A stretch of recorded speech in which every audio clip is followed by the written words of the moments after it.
اچھا جی، اگلا سوال یہ ہے کہ سیدنا حسین ابن علی علیہ السلام کو سید الشہداء کا لقب کیوں دیا جاتا ہے، جبکہ یہ لقب تو خود نبی کریم صلی اللہ علیہ وآلہ وسلم نے اپنی زندگی مبارک میں احد کے مقام پر جب سیدنا حمزہ ابن عبد المطلب رضی اللہ تعالیٰ عنہ علیہ السلام شہید ہوئے تو اس وقت ان کو دیا گیا، تو اب سیدنا حسین علیہ السلام کو یہ لقب کیوں دیا جاتا ہے؟ اس لیے کہ وہ اسی حدیث کو آپ پڑھ لیں، المستدرک للحاکم میں صحیح سند سے حدیث ہے کہ نبی علیہ السلام نے فرمایا کہ سید الشہداء حمزہ ابن عبد المطلب ہیں، اور وہ شخص بھی سید الشہداء ہے جو جابر حکمران کے سامنے کلمہ حق بلند کرے اور اسے قتل کر دیا جائے۔ تو ہم حضرت حسین کے اوپر بھی سید الشہداء کو ختم نہیں کرتے ہیں، جو بھی حق بیان کرتے ہوئے مارا گیا ہے نا وہ سید الشہداء ہے۔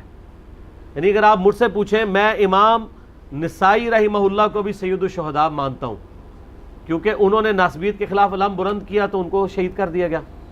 ہر زمانے میں سید الشہداء گزرے ہیں۔ ہاں، رول ماڈل ہمارے لیے حمزہ ابن عبد المطلب ہے، اور اس کے بعد حضرت حسین ابن علی ہے، تو اس حدیث میں موجود ہے۔ حتیٰ کہ جو صحیح مسلم میں حدیث ہے کہ قرب قیامت میں جب دجال نکلے گا تو ایک مؤمن کھڑا ہوگا اس کے خلاف، اور وہ کہے گا تو دجال ہے، اور کہے گا کہ میں تو مردے کو زندہ کر رہا ہوں، حتیٰ کہ وہ اس کے دو ٹکڑے کر کے اس مومن کے دو ٹکڑوں کے درمیان، لاش کے درمیان چلے گا اور دوبارہ اس کو یعنی جوڑ کے زندہ کرے گا، اور کہے گا اب تو مجھے تو مان لے میں خدا ہوں۔ وہ کہے گا کہ نہیں، تو دجال ہے، کیونکہ مجھے میرے نبی علیہ السلام کی حدیث پہنچی ہے۔ اتنا بڑا وہ کرامت دیکھ کے بھی نہیں مانے گا۔ کرامت بزرگوں کی جڑے بندے نے، یہ استدراج اسے کہتے ہیں۔ تو جو اس وقت بھی کہ میں قرآن حدیث کو مانوں گا، تیرے شعبتے نہیں مانوں گا، وہ شعبتہ پارٹی تو نہیں ہو سکتی، وہ علمی کتابی ہو سکتا ہے۔ بے شک۔ تو آپ علیہ السلام فرماتے ہیں وہ اس وقت سب سے بہترین شہید ہوگا، وہ بھی سید الشہداء ہوگا۔ تو سید الشہداء ایک ٹائٹل ہے، جس طرح پاکستان میں نشان حیدر ایک ٹائٹل ہے جو کسی کو بھی بہادری پہ مل سکتا ہے، لیکن یہاں پہ انہوں نے فرق کیا ہوا ہے کہ اگر وہ ملٹری کا ہوگا تو نشان حیدر ہے، اگر سیولین ہوگا تو نشان امتیاز دیتے ہیں، جیسے ڈاکٹر سمر کو ملا ہوا ہے، ڈاکٹر عبد القدیر کو، وہ اسی کے لیول کا سول ایوارڈ ہے، نشان امتیاز، نشان حیدر کے ایکویلنٹ سیولین کے لیے۔ اور ابھی تک نشان حیدر کسی زندہ فوجی کو نہیں دیا انہوں نے، میرا لئے یہ بھی انہوں نے شاید امپلائڈ کیا ہوا ہے کہ وہ اس کے لیے شہید ہونا بھی شرط ہے۔ چلو ٹھیک ہے، اچھی بات ہے، وہ شہادت تو اعلیٰ ترین درجہ ہے۔ صحیح مسلم میں حدیث ہے جو شخص شہادت کی تمنا کے بغیر مرا وہ منافقت کی موت مرا۔ تو اس لیے ہم سید الشہداء کا لقب ان کے لیے استعمال کرتے ہیں، یہ کوئی ہم نے فیبریکیٹڈ نہیں ہے، اور نہ ہم اس کو حضرت حسین ابن علی علیہ السلام و رضی اللہ عنہما پہ فکس کرتے ہیں۔ سید الشہداء کوئی بھی ہو سکتا ہے جو جابر حکمران کے سامنے کلمہ حق بلند کرے اور اسے قتل کر دیا جائے، شہید کر دیا جائے، وہ سید الشہداء ہی ہوگا۔ وہ ہر زمانے میں ایسے لوگ رہے ہیں جنہوں نے سچائی کے لیے علم بلند کیا ہے اور لوگوں سے ہضم نہیں ہوئے۔ امام حنیفہ رحمہ اللہ کو بھی شہید کیا گیا، تو آپ ان کو بھی سید الشہداء کہہ سکتے ہیں، سچائی کے لیے وہ شہید ہوئے۔ یہ علیحدہ بات ہے، جس بات پہ وہ شہید ہوئے، جس سٹانس کے اوپر، اسی سٹانس کے خلاف سٹانس ان کے شاگرد نے قاضی ابو یوسف نے لے لیا اور قاضی القضاء کا عہدہ قبول کر لیا۔ پھر آپ دیکھیں جو اس نے فتوے دیے ہیں کہ وہ شرماتے ہیں پھر لوگ وہ فتوے پڑھ کے، تو پھر یہ قدر آتی ہے کہ یہ جو بڑے بڑے لوگ تھے حکمرانوں سے دور کیوں بھاگتے تھے؟ اس لیے کہ ان کو پتہ تھا کہ حکمرانوں کے ساتھ لگنے کا نتیجہ اسی قسم کا نکلتا ہے، کیونکہ پیسہ انوالو ہو جاتا ہے نا۔ آپ پتہ علماء کی بڑی خدمتیں کرتے تھے۔ ابھی میں یہ ابھی اذان مغرب کا وقت آنے والا ہے، میں آخری واقعہ سناتا ہوں جو ابھی تازہ میرے ساتھ ہوا ہے۔ میں نے ایک اہل حدیث کی مسجد میں نا یہ 6 محرم کا جمعہ 6 ستمبر کا پڑھا، وہ پرائم منسٹر کے خلاف گرج رہے تھے، یہ حکومت کشمیریوں کے لیے کچھ نہیں کر رہی، فوج کچھ نہیں کر رہی ہے، کشمیر میں ظلم ہو رہا ہے، ہمیں کشمیریوں کا ساتھ دینا چاہیے۔ اچھا، تو میں یہ ایکسپیکٹ کر رہا تھا کہ اسی قسم کا غصہ وہ سعودی حکومت پہ بھی نکالیں گے جن کے حق میں یہاں ریلیاں نکالتے ہیں اور تحفظ حرمین کانفرنسز کرتے ہیں۔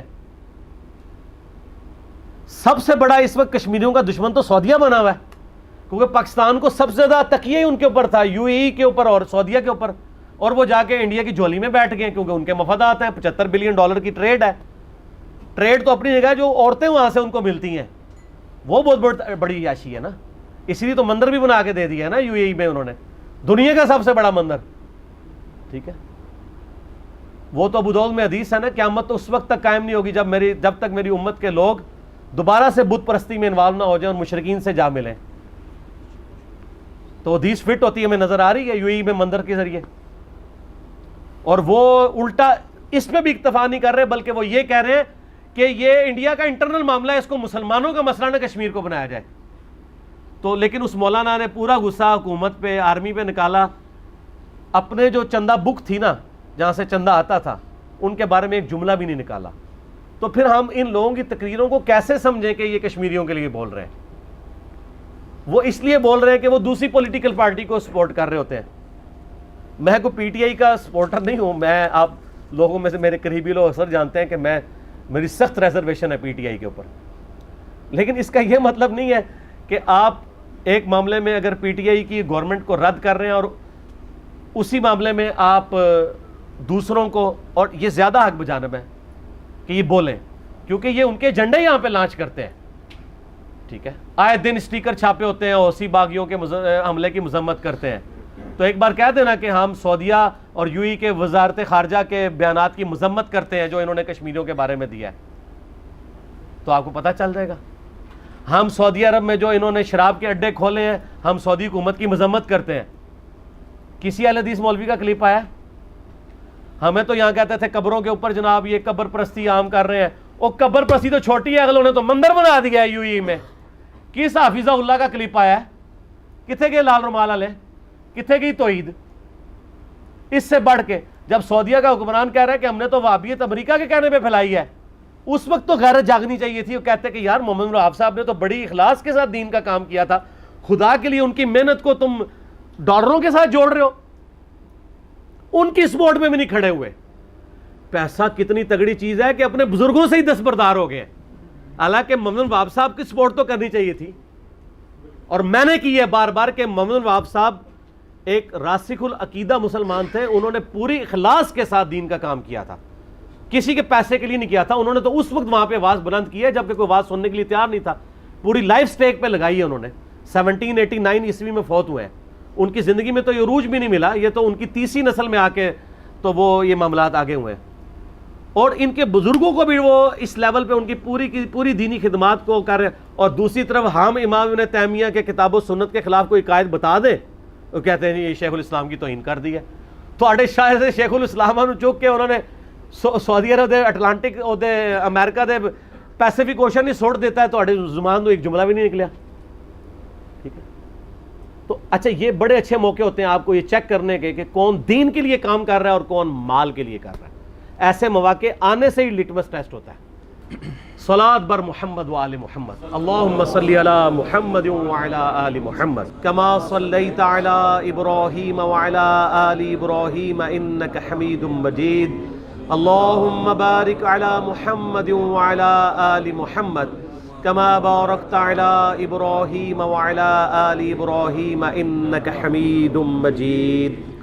الحمدللہ میں نے اس کے اوپر ایک تحقیقی مقالہ ریسرچ پیپر نمبر 5B لکھ دیا ہے، واقعہ کربلا کا حقیقی پس منظر 72 صحیح الاسناد احادیث کی روشنی میں، جس میں میں نے کل اہل سنت کی مین سٹریم کی کتابوں سے 200 احادیث جمع کی ہیں.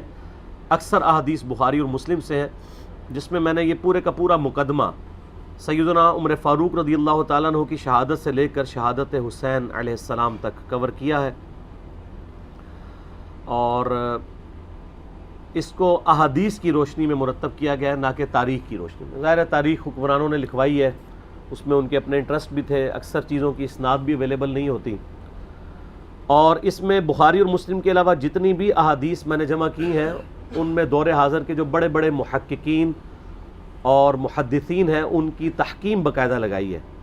شیخ البانی رحمہ اللہ تعالیٰ کی، شیخ زبیلی زئی رحمہ اللہ تعالیٰ کی، شیخ شعیب آرنوت رحمہ اللہ تعالیٰ کی، شیخ سلیم اسد کی، غلام مصطفیٰ ظہیر صاحب کی، اور لوگوں کی تحکیم کے ساتھ میں نے اس کو مرتب کیا ہے. کوئی ایک حدیث بھی ایسی نہیں ہے جسے آپ یہ کہیں کہ وہ کسی محدث کی تحکیم کے بغیر اس میں ڈالی گئی ہو. یہ ضرور ہو سکتا ہے کہ کسی کو کسی معاملے میں اختلاف ہو، لیکن ایسا نہیں ہوگا کہ کوئی حدیث ایسی ہو کہ جس کو سارے بالاتفاق جو ہے وہ مردود یا ضعیف یا موضوع سمجھتے ہوں، ضرور کسی نہ کسی نے اس کی تصحیح اور تحکیم کی ہوئی ہوگی صحت کے اعتبار سے۔ اس کو میں نے سٹارٹ کیا ہے خلفائے راشدین کون سے ہیں، اس سے آغاز کیا ہے اس ریسرچ پیپر کا۔ اس کے بعد پھر میں نے جو جنگ جمل صفین اور نہروان ہوئی، شہادت عثمان والا ایشو ہوا، اس کو کور کیا ہے، صلح حسن کو کور کیا ہے، یزید کی ولی عہدی کو، اور الٹیمیٹلی سیدنا حسین ابن علی رضی اللہ تعالی عنہما و علیہم السلام کی مظلومانہ شہادت کو صحیح الاسناد احادیث جو اہل سنت کی کتابوں سے ہے اس سے کور کیا ہے الحمدللہ۔ تو اس لیے آج میں جتنی بھی احادیث بیان کروں گا کوسچنز کے دوران آلموسٹ ساری اس میں اویلیبل ہوں گی۔ آپ یہ ریسرچ پیپر ہماری ویب سائٹ ahlsunnatpak.com سے فری ڈاؤن لوڈ کر سکتے ہیں، PDF، واٹس ایپ گروپس میں رابطہ کر کے منگوا سکتے ہیں، اور اگر ہارڈ کاپی آپ نے منگوانی ہے تو ہماری اکیڈمی کا نمبر ہے +92 کے کوڈ کے ساتھ 3215900162۔ پاکستان سے کریں گے تو 0321590162۔ صبح 9 سے لے کر آلموسٹ اب تو مغرب تک کھلا ہوتا ہے، پورا دن۔ اللہ کا شکر ہے کہ ہم نے اس کے اوپر اب باقاعدہ ڈیوٹی لگا دی ہے۔ ہمارے ابرار الحسن بھائی جو ہے وہ ان کو ہم نے اسپیسیفائی کیا ہے، اس کے علاوہ بھی عثمان بھائی بھی کبھی کبھار سن لیتے ہیں، ندیم بھائی بھی۔ آپ نے یعنی اکیڈمی میں آنا ہے درس سننے کے لیے یا ریسرچ پیپر فری منگوانی ہے ڈاک، تو یہ بھی ریسرچ پیپر، اس کے علاوہ 8 ریسرچ پیپر، یہ ٹوٹل 9 بنتے ہیں، اور 3 اذکار کارڈ ہیں، صبح شام کے سنت اذکار، فرض نماز کے بعد کے سنت اذکار، اور جادو ٹونا وبائی امراض اور قدرتی حادثات سے بچنے کے سنت اذکار۔ یہ ٹوٹل 12 کا پیکج ہے جو ہم فری ایک سیٹ سب کو بھیجتے ہیں، آپ منگوا سکتے ہیں۔ ایک سے زیادہ سیٹ منگوانے ہو تو نو پروفٹ نو لاس کے اوپر، بلکہ تھوڑے سے لاس کے اوپر ہی ہم لوگوں کو بھجوا دیتے ہیں۔ کوشش کیا کریں سافٹ کاپیز کے ذریعے ہی کام چلائیں، آج کل چونکہ سافٹ کاپیز کا ہی موڈ ہے، آپ کسی کو اس کا اسکرین شاٹ لے کے شیئر بھی کروا سکتے ہیں۔ تو یہ ریسرچ پیپر خود بھی پڑھیں۔ محرم دعوت کا مہینہ ہے، ربیع الاول شریف دعوت کا مہینہ ہے، رمضان شریف دعوت کا مہینہ ہے۔ یہ وہ مہینے ہیں جس میں مسلمان بیدار ہوتے ہیں، اپنے اپنے ٹاپکس کو سرچ کرنا چاہتے ہیں، تو بڑا اچھا موقع ہے کہ آپ ان تک صحیح بات پہنچائیں اللہ کا نام لے کر۔